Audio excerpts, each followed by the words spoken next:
عروج نے نظریں جھکا لی۔ میں کچھ نہیں چاہتی، بس اب اور کسی امتحان میں نہیں پڑھنا چاہتی۔ رات کے آخری پہر جب شاہزین دوبارہ کمرے میں آیا تو عروج کی آنکھوں میں نمی تھی۔ وہ فائل کے صفحے کو دیکھ رہی تھی۔ یہ سچ ہے کہ میں تھک چکی ہوں، اور یہ بھی سچ ہے کہ تم کسی نہ کسی صورت مجھے اپنی مرضی سے نہیں چھوڑو گے تو ٹھیک ہے۔ وہ بولی، میں سائن کر دیتی ہوں۔ قلم ہاتھ میں لیتے اس نے آخری بار نظر اٹھائی۔ مگر یاد رکھنا، میں یہ نکاح عزت بچانے کے لیے کر رہی ہوں، محبت یا معافی کے لیے نہیں۔ صفحات پر اس کا نام ابھرا۔ نکاح مکمل ہو گیا، مگر رشتہ وہ تو اب بھی ادھورا تھا۔ نکاح کو ایک ہفتہ گزر چکا تھا۔ فلیٹ کے کمروں میں خاموشی ایسے ٹھہری رہتی تھی جیسے دیواروں نے بھی بولنا چھوڑ دیا ہو۔ ایک صبح شاہزین نے فائل اور لیپ ٹاپ عروج کے سامنے رکھے۔ یونیورسٹی کا ایڈمیشن فارم ہے، تمہاری ڈگری مکمل ہونی ہے، میں چاہتا ہوں تم اسے مکمل کرو۔ عروج نے بنا دیکھے کہا، مجھے نہیں پڑھنا، اپنی زندگی کا 1 سال برباد کر چکی ہو، کم از کم اب اپنا مستقبل تو سنوار لو۔ میرا کوئی مستقبل نہیں ہے، اور تم جسے میرا مستقبل بنانے کی کوشش کر رہے ہو وہ خالی زبردستی کا ایک رشتہ۔ شاہزین نے صبر سے لیپ ٹاپ بند کیا۔ میں صرف تمہیں وہ دینا چاہتا ہوں جو تم سے چھین لیا گیا۔ عروج نے جواب نہیں دیا۔ اس کی نظریں کھڑکی کے باہر تھیں جہاں سڑک پر چھوٹے بچے سائیکل چلا رہے تھے۔ دوسری طرف شاہزین نے فیصلہ کر لیا کہ وہ صرف الفاظ سے نہیں، عمل سے بھی تلافی کرے گا۔ اگلے ہی ہفتے وہ لاہور گیا، سیدھا عروج کے پرانے محلے کی طرف۔ محلے کی پرچون کی دکان پر بیٹھے ایک بوڑھے شخص اس نے بات چیت شروع کی۔ یہاں عروج فاطمہ کے گھر والے رہتے ہیں نا؟ ہاں رہتے ہیں، اب حالات کچھ بہتر نہیں، چھوٹا بھائی کام ڈھونڈ رہا ہے، بڑا بیمار ہے، بیوی چھوڑ کر جا چکی ہے۔ شاہزین نے خاموشی سے معلومات لی اور اگلے دن ایک پرانی شناخت سے ہٹ کر نئے نام سے اپنے مینیجر کو فون کیا۔ اسد نعیم نام کا ایک نوجوان، اسے لاہور آفس میں جاب دلوا دو، سادہ سا کام ہو، تنخواہ وقت پر ملنی چاہیے۔ جی سر۔ کچھ دن بعد مینیجر کی کال آئی۔ سر، بندہ رپورٹ کر گیا ہے، کام سمجھا دیا ہے، شکر گزار تھا، نام مت لینا میرا، صرف کام ہوتا رہے۔ ساتھ ہی اس نے عروج کے بیمار بھائی کے لیے مقامی کلینک میں ایک فری چیک اپ اور دوا کے اخراجات خود اٹھا لیے۔ ہر ہفتے دوائیاں پہنچ جاتی تھی، مگر بھیجنے والے کا نام کبھی ظاہر نہیں ہوتا تھا۔ کراچی واپس آ کر وہ فلیٹ میں داخل ہوا تو عروج سے ہمیشہ کی طرح خاموشی ملی۔ بس اس روز اس نے ایک چھوٹا سا سوال کیا، کہاں گئے تھے؟ لاہور۔ کیوں؟ آفس کا کام تھا۔ عروج نے اس بات میں سر ہلایا، پھر دوبارہ کھڑکی کی طرف دیکھنے لگی۔ اگلے دن شام کو شاہزین نے اسے آفس لے جانے کی پیشکش کی۔ چلو میرے ساتھ، باہر نکلو گی تو شاید سانس لینا آسان ہو، میں تمہارے ساتھ کہیں نہیں جانا چاہتی۔ یہ دنیاوی جبر نہیں ہے، صرف دعوت ہے، تمہیں جو چاہیے میں مہیا کروں گا، مگر تمہیں خود بھی اپنے لیے کچھ کرنا ہوگا۔ کیا تم واقعی سمجھتے ہو کہ زبردستی رشتے کو سہارا دینے سے وہ مکمل ہو جائے گا؟ میں صرف اتنا سمجھتا ہوں کہ وقت اور عمل کسی بھی رشتے کی بنیاد کو بدل سکتا ہے۔ عروج نے اس پر ایک لمحے نگاہ ڈالی، پھر نظریں ہٹا لی۔ میرے دل میں تمہارے لیے کوئی جگہ نہیں ہے، پتہ ہے نا، مگر تمہارے آس پاس کچھ چیزیں ایسی ہیں جو صرف تمہاری وجہ سے بہتر ہو سکتی ہیں۔ میں چاہتا ہوں تم یہ جان سکو۔ عروج خاموشی سے واپس پلٹ گئی۔ کراچی کی بارش نے دن کو ادھورا سا بنا رکھا تھا۔ فلیٹ کی کھڑکیوں سے ٹپکتی بوندیں اندرون خانہ خاموشی سے ایک ردم بنا رہی تھی۔ عروج نے سوٹ کیس کھلا چھوڑ دیا۔ اس میں کپڑے تھے، کچھ کتابیں اور وہ ڈائری جس میں اس نے کبھی عروج مر چکی ہے لکھا تھا۔ تیاری مکمل ہے؟ شاہزین نے دروازے کے قریب کھڑا تھا۔ عروج نے پلٹ کر نہیں دیکھا، بس ہاتھ سے سوٹ کیس بند کر کے سیدھی ہو گئی۔ میں یہ سفر اپنی مرضی سے نہیں کر رہی، میں تمہیں تمہاری جگہ واپس لے جا رہا ہوں، تمہارے لوگوں کے درمیان، وہی لوگ جو میری بات سنے بغیر مجھے دھتکار چکے ہیں، اور تم ان کے بغیر کب تک خود کو زندہ رکھو گی؟ راستے میں خاموشی چھائی رہی۔ شاہزین نے گاڑی میں میوزک نہیں چلایا، نہ ہی کوئی بات چھڑی۔ لاہور کی فضا میں داخل ہوتے ہی عروج کی سانس کچھ بوجھل ہونے لگی۔ گھر پر دروازہ شاہد نے کھولا۔ وہ پہلے حیرت سے دیکھتا رہا، پھر جیسے آنکھوں میں نمی بھر آئی ہو۔ عروج نے نظریں جھکائے رکھی۔ پیچھے سے دوسرا بھائی اسد آ گیا۔ اس نے شاہزین کو پہچان لیا۔ آپ وہی ہیں نا جنہوں نے مجھے نوکری دلائی تھی؟ شاہزین نے ہلکی مسکراہٹ سے کہا۔ یہ سب کچھ عروج کی وجہ سے تھا۔ اندر داخل ہونے پر ماحول بدل گیا۔ وہی گھر جس سے عروج کو کبھی دھتکارا گیا تھا اب گرم جوشی سے لبریز تھا۔ بھابھی نے پانی لا کر دیا۔ دونوں بھائی بار بار نظریں چرا کر بہن کو دیکھ رہے تھے۔ ہم نے بہت غلط کیا بہن، اب جینے کا دل ہے تو معاف کر دو، شاہد نے کہا۔ عروج نے صرف سر ہلایا، جواب میں کچھ نہ کہا۔ شام کو محلے کی کچھ عورتیں بھی آئیں۔ سب حیرت میں تھے کہ عروج واپس کیسے آئی، وہ بھی ایسے شوہر کے ساتھ جو باعزت، کامیاب اور محافظ دکھتا ہے۔ بیٹی تم بہت خوش نصیب ہو، ایسا شوہر ہر کسی کو نہیں ملتا۔ داماد بھی قابل ہے، بیٹی بھی سلیقہ مند، اب اللہ تمہیں ہمیشہ جوڑے رکھے۔ رات کو سب کھانے پر بیٹھے، تبھی شاہزین نے اسد سے پوچھا، کیا تمہیں کام ٹھیک چل رہا ہے؟ جی سر، میرا مطلب ہے بھائی، سب بہت اچھا ہے، آپ کا شکر گزار ہوں۔ یہ سب تمہاری بہن کی وجہ سے ہے۔ کھانے کے بعد عروج اپنے پرانے کمرے میں آئی۔ کچھ بدلا نہیں تھا، دیواروں پر وہی رنگ، میز پر وہی شیشہ اور ایک پرانی کتاب جس پر گرد جمی تھی۔ شاہزین دروازے کے پاس آیا۔ میں نے تمہاری دنیا واپس کر دی ہے۔ عروج نے پیچھے دیکھے بغیر جواب دیا۔ تم نے جو برباد کیا اس کا تاوان ادا کر رہے ہو، یہ احسان نہیں ہے۔ تمہیں لگا تمہارا ماضی یہاں دفن ہے؟ نہیں، میں جانتی ہوں یہ گھر بھی اب ویسا نہیں رہا جیسا میں چھوڑ کر گئی تھی، مگر یہاں کم از کم میرے نام پر شک نہیں کیا جائے گا، اور میرے ساتھ تمہارے ساتھ رشتہ ہے، احساس نہیں۔ اگلی صبح شاہ زین نے خاندان والوں سے اجازت لے کر عروج کو یونیورسٹی دکھانے کا کہا۔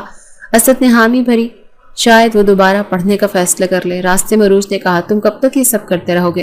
جب تک تم خود کو مکمل محسوس نہ کرو، اور اگر میں کبھی نہ کروں تو تمہیں مجبور نہیں کیا جائے گا، مگر یہ کوشش جاری رہے گی۔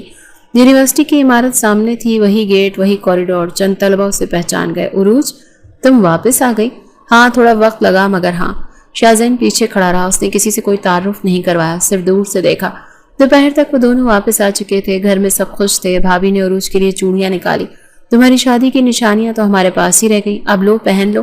عروج نے انہیں ہاتھ میں لیا، تھوڑی دیر دیکھا پھر واپس کر دیا۔ یہ ابھی نہیں۔ رات کے وقت جب سب سو چکے، عروج چھت پر جا کر بیٹھ گئی۔ نیچے صحن میں شاہ زین کھڑا تھا۔